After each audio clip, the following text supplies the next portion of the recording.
Pemirsa, tahun 2019 disebut-sebut sebagai tahun politik. Di tahun inilah pertama kalinya pemilihan presiden berlangsung secara serentak dengan pemilihan legislatif. Dalam Pilpres 2019, pasangan Jokowi dan Kiai Haji Ma'ruf Amin memenangkan pemilu mengalahkan pasangan Prabowo Sandiaga Uno. Banyak pihak menilai politik identitas dalam Pilpres 2019 begitu mengkhawatirkan.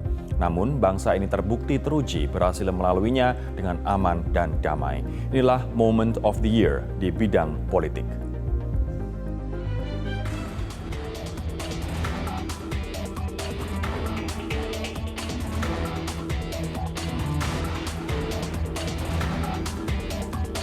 Tahun 2019 menjadi tahun yang istimewa bagi perjalanan demokrasi bangsa Indonesia. Di tahun ini untuk pertama kalinya Indonesia menggelar pemilu serentak, yakni pemilihan presiden dan wakil presiden, pemilihan anggota DPR RI, DPD RI, DPRD Provinsi, dan DPRD Kabupaten atau kota secara serentak.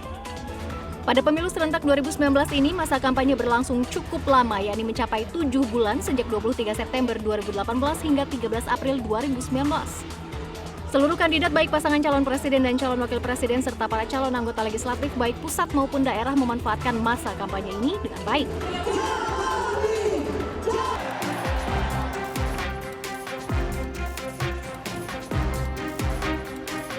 Tepat tanggal 17 April 2019, pemungutan suara pemilu serentak 2019 dilaksanakan dengan lancar tanpa permasalahan yang berarti.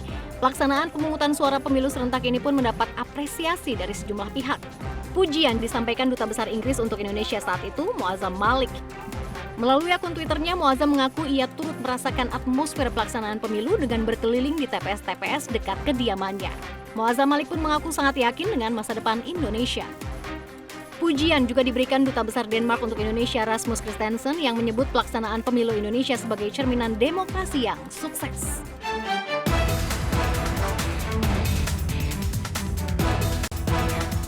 Lima hari setelah hari pemungutan, tepatnya pada Selasa 21 Mei 2019, KPU mengumumkan hasil rekapitulasi suara nasional pemilu serentak 2019. Hasilnya, KPU menetapkan pasangan Joko Widodo Kiai Haji Ma'ruf Amin sebagai pemenang pemilihan presiden dengan raihan suara mencapai 55,5%, unggul dari pasangan Prabowo Subianto Sandiaga Uno yang meraih 44,5% suara.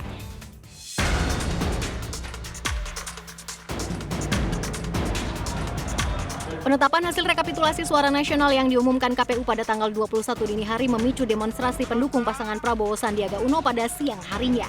Pihak kepolisian menyebut setelah masa demonstrasi membubarkan diri pada sore hari, muncul massa perusuh yang terus memprovokasi petugas keamanan hingga keesokan harinya. Kerusuhan pun muncul di sejumlah titik, para perusuh merusak juga melakukan pembakaran di sejumlah lokasi, termasuk di markas Brimob Petamburan Tanah Abang, Jakarta Pusat. Aparat penegak hukum pun bertindak tegas dan terukur dengan menangkap 442 orang yang diduga sebagai pelaku kerusuhan.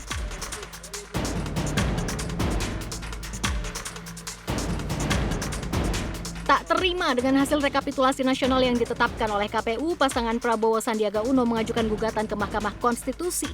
Namun dalam serangkaian persidangan, barang bukti dan keterangan saksi yang diajukan tim kuasa hukum Prabowo Sandi tak mampu meyakinkan majelis hakim. Pada sidang putusan 27 Juni 2019, Mahkamah Konstitusi memutuskan menolak seluruh permohonan gugatan hasil Pilpres 2019. Dalam pokok permohonan, menolak permohonan pemohon untuk seluruhnya.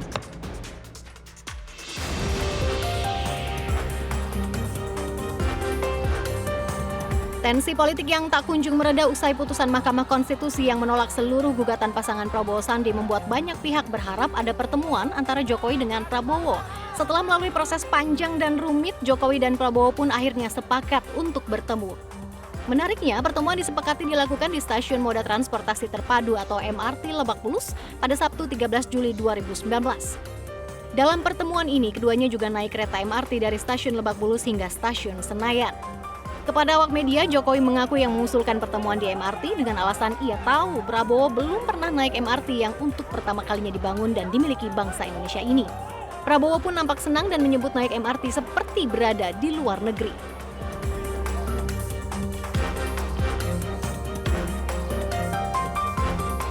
Hari yang ditunggu-tunggu akhirnya tiba dan harapan seluruh bangsa Indonesia pun terkabul dengan dilantiknya Presiden dan Wakil Presiden Republik Indonesia periode 2019-2024. Pelantikan yang berlangsung di Gedung Nusantara Komplek DPR MPR Senayan, Jakarta, Minggu 20 Oktober 2019 ini berlangsung lancar dan hikmat.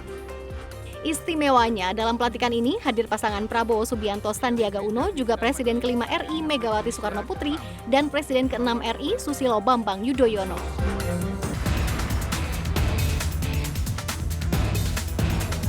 Peristiwa monumental lainnya yang banyak menyita perhatian di tahun 2019 adalah pertemuan Ketua Umum Partai Nasdem Surya Paloh dengan Presiden PKS Sohibul Iman.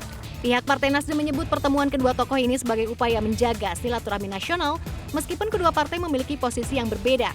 Nasdem sebagai partai koalisi pemerintah, sementara PKS memilih jalan sebagai partai oposisi.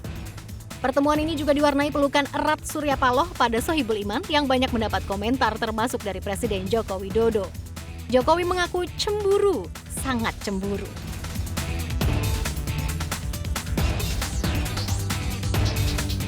Senin, 11 November 2019, Presiden Joko Widodo menemukan kesempatan terbaik untuk mengobati rasa cemburunya atas pelukan Surya Paloh pada Sohibul Iman.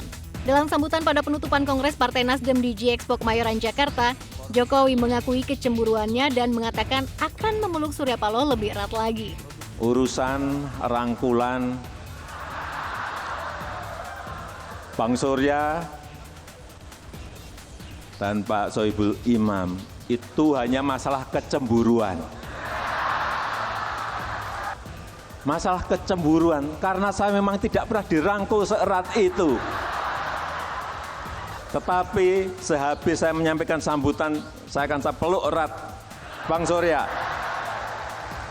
Lebih erat dari beliau memeluk Pak Sohibul Imam.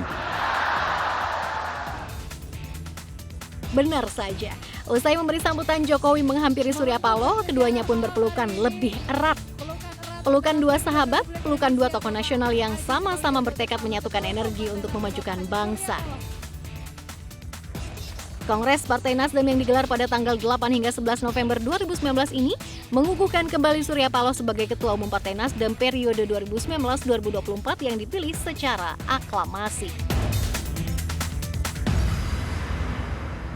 Itu tadi pemirsa merupakan rangkuman peristiwa politik 2019 dan sesaat lagi kita akan mengikuti bersama rangkuman peristiwa di bidang hukum yang terjadi sepanjang tahun 2019. Beberapa di antaranya mendapat perhatian besar publik tanah air karena kegaduhan yang ditimbulkan hingga menyebabkan gelombang unjuk rasa di sejumlah daerah.